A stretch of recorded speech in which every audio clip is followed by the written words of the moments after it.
Welcome to another ABS online video. Let's go and find out what we're going to learn today. Welcome to week 16. Last week we reviewed, so it was a bit busy. Yep, it really was. Now we are moving on to something very different. Yep, very different, but I don't think she will be smiling for long. Oh dear. It's going to be a scream. That sounds bad. Well, sometimes you can scream with laughter, can't you? Well, not this time. Sorry. Unfortunately, it is going to be bad. We are spending the next few weeks in the hospital. Oh dear. Now, it's not going to be too bad, but we are going to be in the hospital. So, it's not going to be really bad. Don't worry. We are going to look at some accidents. Now, you can go to the hospital with a terrible illness, or you can go to the hospital after an accident. The first one does hurt a lot though. Oh dear. Now, it's not stomach ache. No. Don't forget, it's an accident. What will we look at? You are going to find out what it's like to have a broken leg. Ow! How could it happen? Well, there are lots of ways you can break your leg, and I guess playing a sport is just one of the many ways. Now, a broken leg, it sounds bad, but it's usually not too bad. We will talk about 3 kinds of break. Now, every break is different.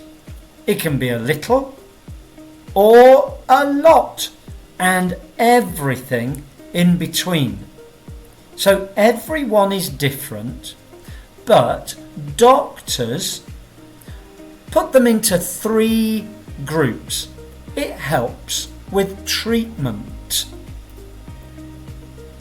The doctor will treat each one differently.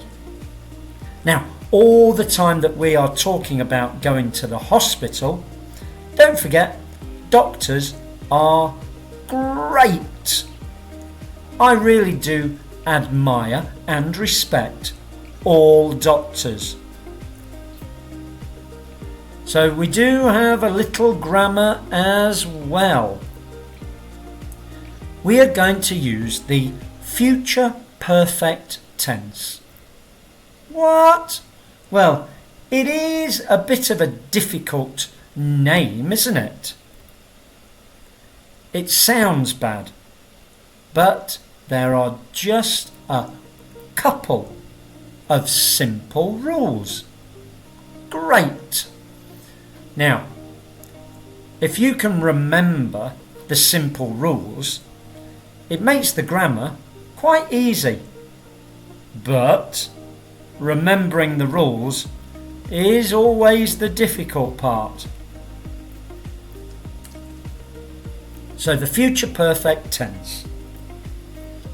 The future perfect is a verb tense used for actions that will be completed before some other point in the future. So we've got 2 points and they're both in the future. Here's an example. The game will have ended by the time he gets out of bed. So in the future, we've got point number 1, the end of the game. And then we've got point number 2, he gets out of bed. Two things, both in the future. One is before the other. Don't worry, we are going to have lots of examples. So let's look at it a bit more carefully. The game finishes before he gets out of bed. We use will have and the past participle. Sometimes we call the past participle verb number 3. So, let's go and break your leg. Don't worry, it's not really your leg. Yes, few. There are 3 different types of break. As I said before, every single break of every single different bone is different. The doctor has to look very carefully, but to make it easier, the doctors put the types of break into 3 groups. The first isn't so bad. This one is called a stress fracture. Now straight away, fracture is another word for crack. So should we call it a break? Well, nearly a break. That's why it's not so bad. This doesn't occur due to an accident. So, how do you nearly break your leg without having an accident? Let's find out. How does it happen? A stress fracture happens after a lot of small impacts. So here, this man is jumping a lot. Every time he jumps, a lot of pressure is put onto his right leg. Aha, let's have a look. We've got one of our special sentences. You will have performed the same impact many times before you notice the pain. Can you see the grammar structure there? Will have, and then the past participle. Will have performed. So how is it treated? The main thing is to obviously stop doing the repetitive impact.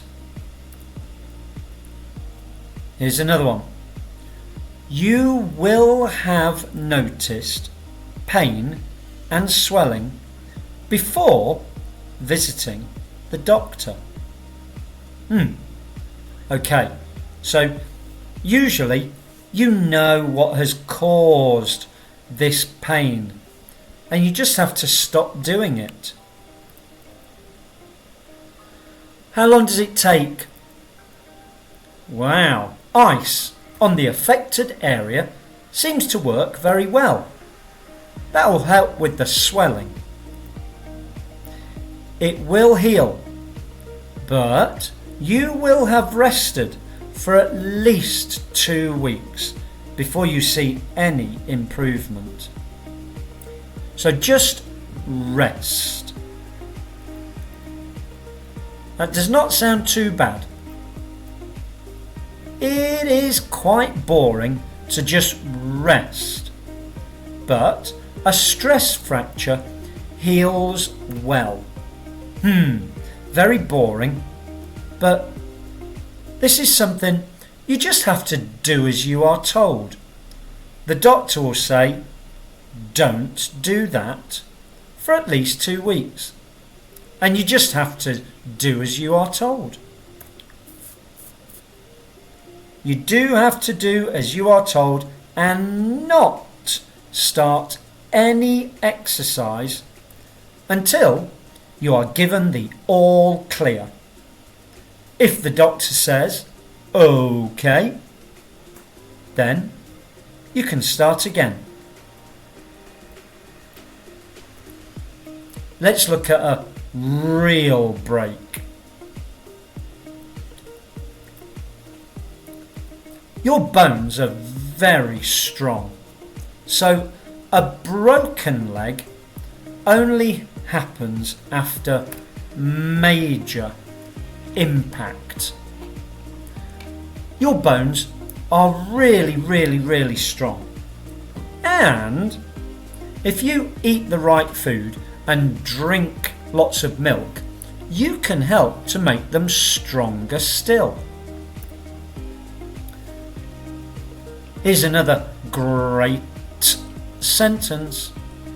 You will have experienced enormous pain even before looking down. So you will know you've got a problem.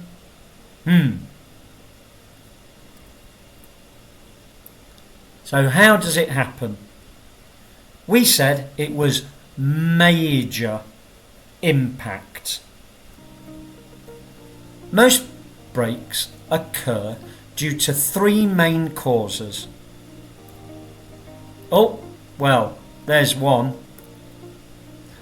Motor accidents, falls, or sporting injuries. Now, again, we've put the things into 3 main groups, haven't we? But there are hundreds of ways that you can break your leg. Be careful. But these are the 3 main causes. So how does it get better? I think we need a doctor again, don't we? This takes time. Lots of time. Now the stress fracture, we said that would take at least 2 weeks. This one, probably more. Most breaks require the leg to be in a plaster cast. Now this makes sure you do not move your leg. Now, is it a lot of time? Well, before getting a plaster cast, you will have been x-rayed several times. In extreme cases, the doctor may even decide that you need surgery. Okay, so we've been saying that we put things into groups, but you can have a broken leg or you can have a badly broken leg. Sometimes the leg is broken in a twist. Sometimes the leg is a clean break. Now they're all different. If you have a bad break, maybe the doctor needs to really look inside your leg. You need surgery. Oh dear, surgery. The doctor needs to ensure that the bone is perfectly straight. Look at your legs. the bones are straight. If they are not straight, well, you will walk with a limp forever. You don't want that, and the doctor doesn't want that. In bad cases, the bone will need metal pins to hold it in place. So this is even stronger than the plaster cast. It means that there is no movement of the bone at all, and it allows the bone to slowly heal perfectly straight. When can you walk again? Well, once the cast is on, recovery time is at least 6 weeks. You must keep all weight off your leg. You must not let your foot go onto the floor, because then you will be putting weight onto your bone. Bad idea. Do you have to stay in bed? No. You will have become very skilled at using crutches before you can walk properly again. Listen to the doctor. Do as you are told, and within 2 months you will be okay. 2 months sounds like a long time, but think about the rest of your life. 2 months is not very long. It could be worse. It could be much, much worse. Oh dear. Yep. The worst kind of break you can get is called a compound fracture. Now we've got the word fracture there. I said that is more of a crack. Well, not if it's a compound fracture. Oh dear, I'm even saying it in a scary way. So why is it different? Get ready to go, ow! Yes, I think you might need to cover your eyes. This is when the break can be seen through the skin. Sometimes you will even be able to see the bone. The bone is so badly broken that it comes out through the skin. OMG. Yep. You will have received a huge impact in order to sustain a compound fracture. It will require immediate hospital attention and then a long recovery time.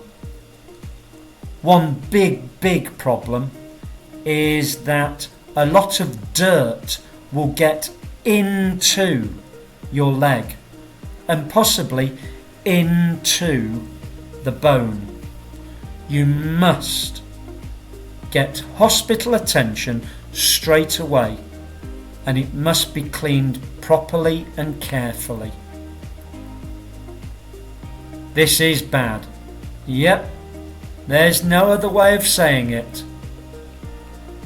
Not only are compound fractures incredibly painful, but it can be very frightening to see your bone.